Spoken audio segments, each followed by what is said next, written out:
What's up, everybody? It is Dankamyouknow, and I am back with another video. And what I'm going to be doing today is a tutorial on how to swap out the stock Omen power supply with a higher rated one. And I ended up going with a 850 watt gold rated power supply because as some of you might know, I'm going to be swapping all of the components in my HP Omen over into a new case soon, but I wanted to go ahead and do a tutorial on swapping out the power supply. So without further ado, let's go ahead and let's get into it.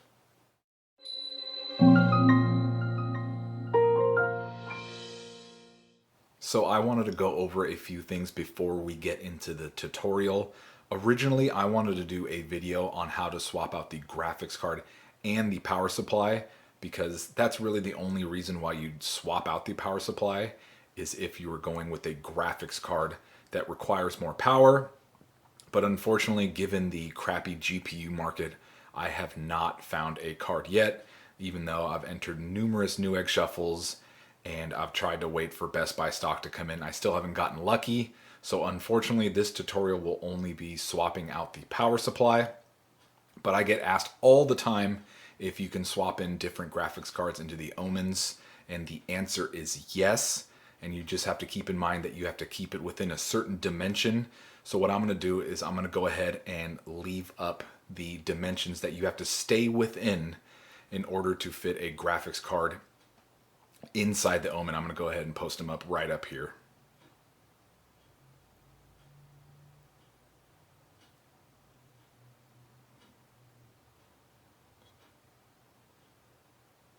So now that we've got the GPU measurements out of the way, let's go ahead and get into the power supply dimensions that you need to stay within to fit in the Omen case. I'm going to go ahead and throw them up right here as well.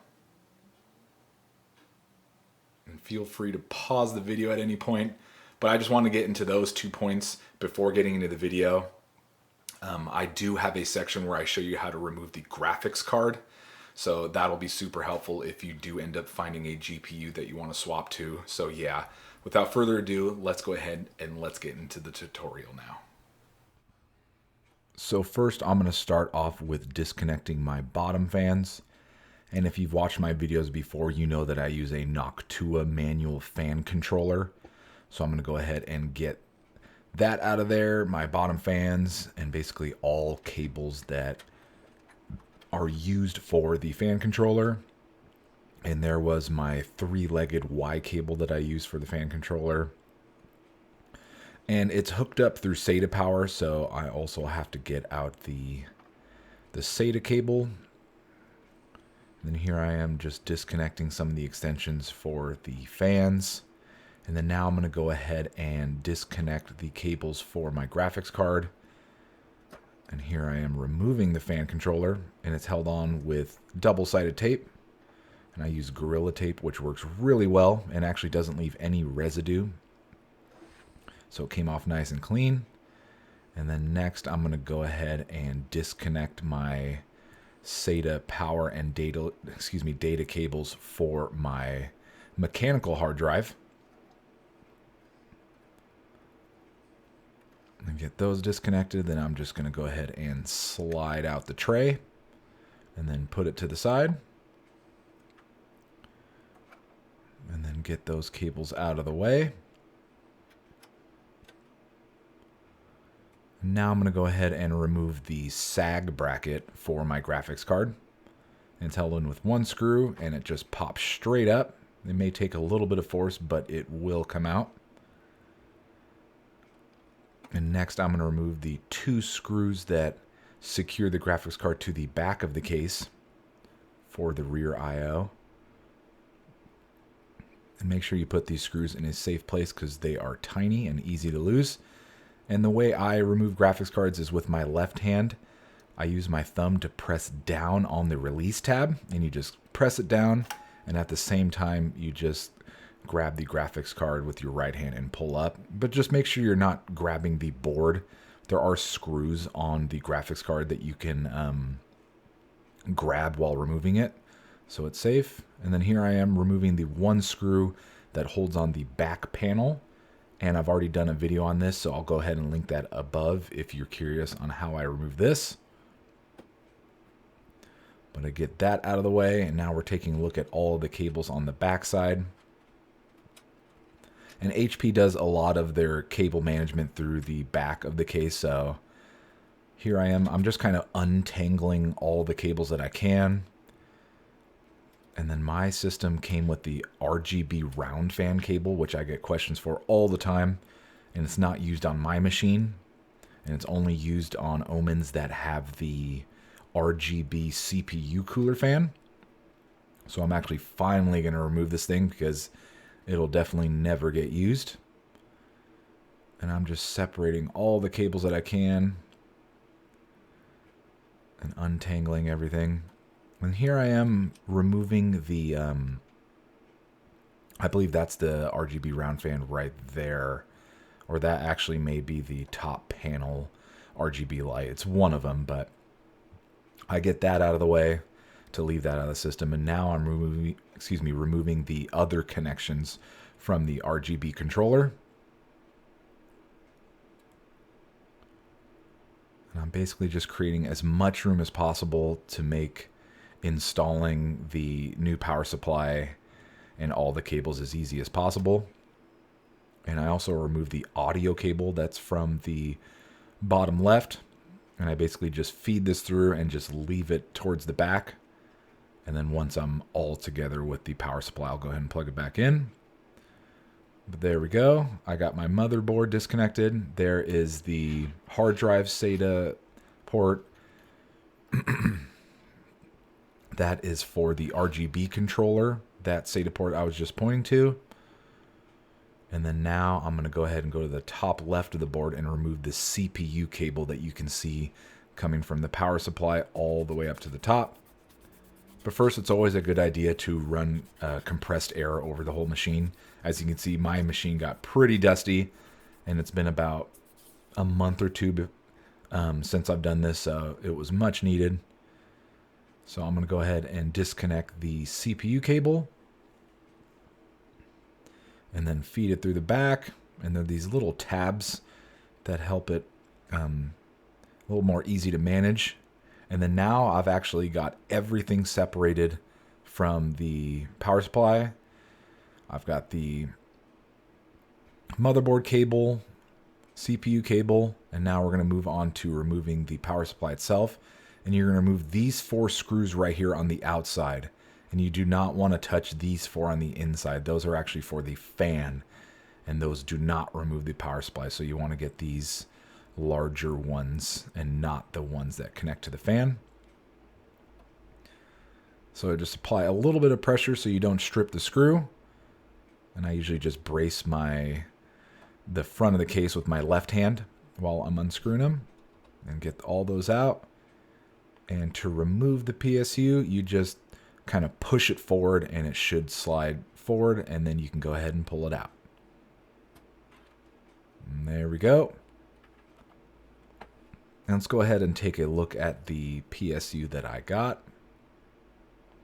It is an Antec HCG 850 watt gold PSU. And here's some nice little beauty shots of it. Really nice looking PSU in my opinion. So the difference between the HP Omen power supply and most other power supplies is the new one I got is fully modular. You can see that no cables are connected, while with the HP Omen power supply, all of the power cables are hardwired in. So here's a view of the back.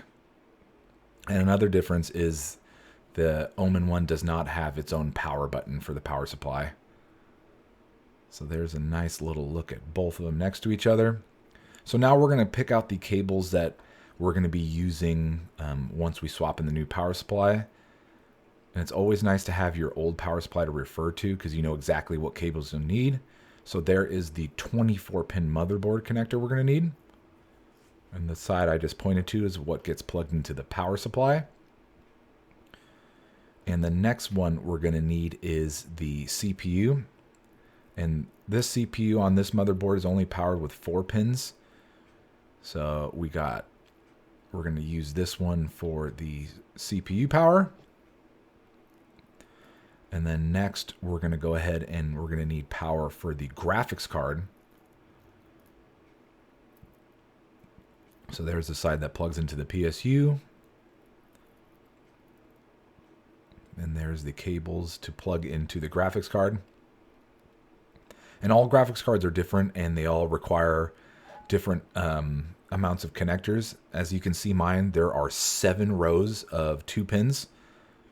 So basically, I guess you'd consider it a 14 pin. And I'll go ahead and show you that later on how I hook that up. And then next, we're going to need the SATA cable, and these are usually always daisy chained. So we got one right there. That's to power the RGB controller. And then this I'm going to use to power my Noctua fan controller. And then one more to power my mechanical hard drive. So the best way to mount this power supply in, because if you notice on the old one, you have a fan in the back that is an exhaust fan. It pulls air out. And on the front is kind of an intake, I guess you'd call it. But my new power supply is a much different design, and you'll notice there's a fan on one side, and then it exhausts out of the back. So because the Omen does not have a vent on the bottom, it kind of does, but not enough to really be considered an intake. You can see how it's just blocked off right there. I'm going to go ahead and mount the intake fan above. And the way we're going to put this in is this little shelf, I guess you'd call it. I'm going to go ahead and slide that on there, and the power supply actually locks into that tab that I'm pulling with my finger. So let's go ahead and get this in. And you just carefully, not to hit the motherboard too hard, but you get it on that little shelf, and then you just slide it towards the back, and you'll actually hear it click into place. And unfortunately, my volume for the thing was pretty low, so there was no nice click we heard. But now we're going to go ahead and secure the new power supply to the case. And I actually had a lot of trouble with this. The screw holes for this power supply didn't seem to match up with the Omen case too well, which was a little bit annoying. You can see right there I had to go pretty sideways to get it to go in. And it went in, and it's nice and secure, but I just really didn't like how this fit into place. I wish it would have fit in a little smoother. But it's nice and secure. It's not going to go anywhere, so that's the important part. I just thought it was kind of strange that it didn't 100% line up. So now we've got all 4 screws in. And then normally, it's easiest to hook all these cables up before you put the power supply in. That's usually the best way.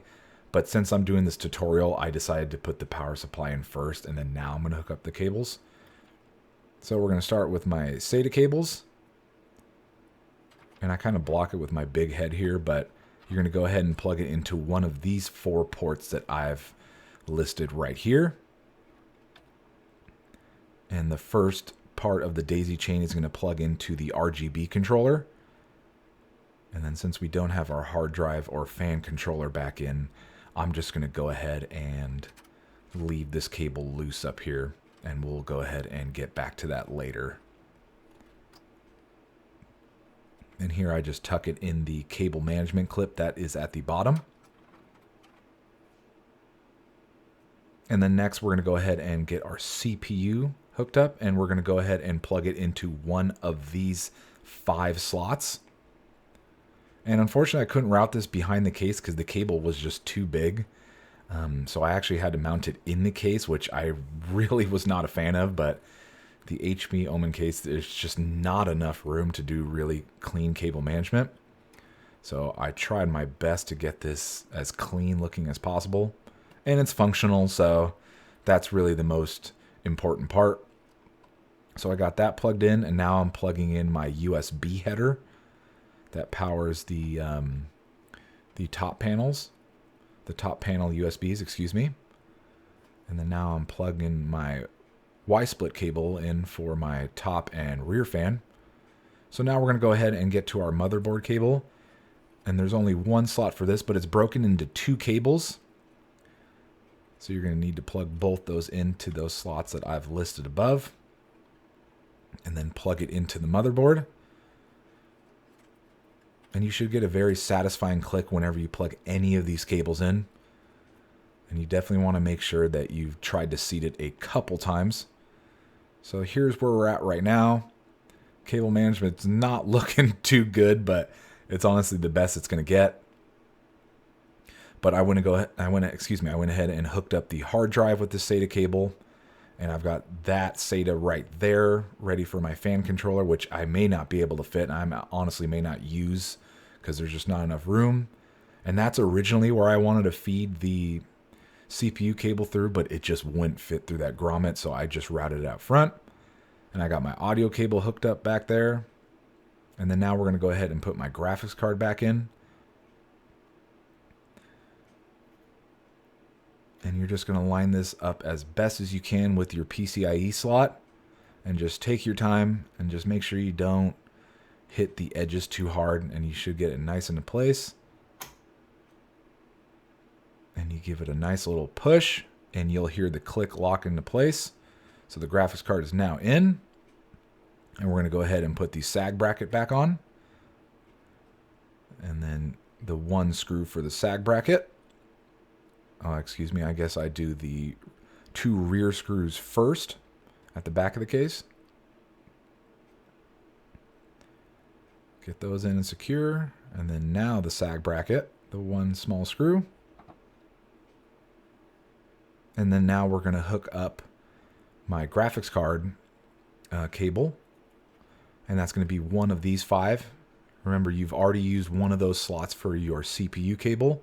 So like I was saying, mine has 7 rows. So I'm basically going to just pick out 7 of these connectors, I guess you'll call them, and then just plug them in. And you may have like an extra 1 or 2 rows remaining, but just make sure you plug in as many as your graphics card needs. Some are 8, some are 4, some are more. So you'll just have to decide what your graphics card may need and go from there. And then now I'm just hooking up my Y-split cable for my front fan. And then I ended up going with a slim fan on the bottom, and I ended up not using my fan controller because there just isn't enough room for 2 fans at the bottom, so I don't really need the controller now.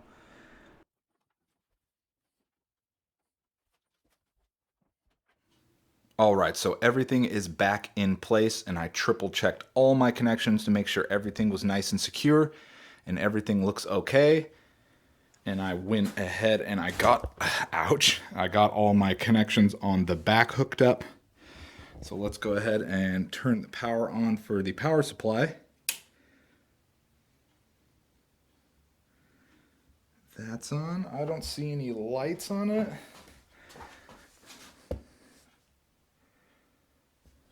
Make sure it's all the way plugged in. Then let's see if I have power.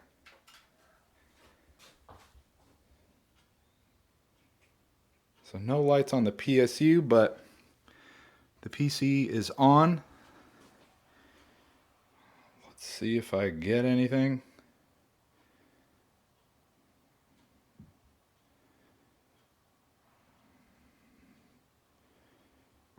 I may have my DisplayPort cables hooked up the wrong way.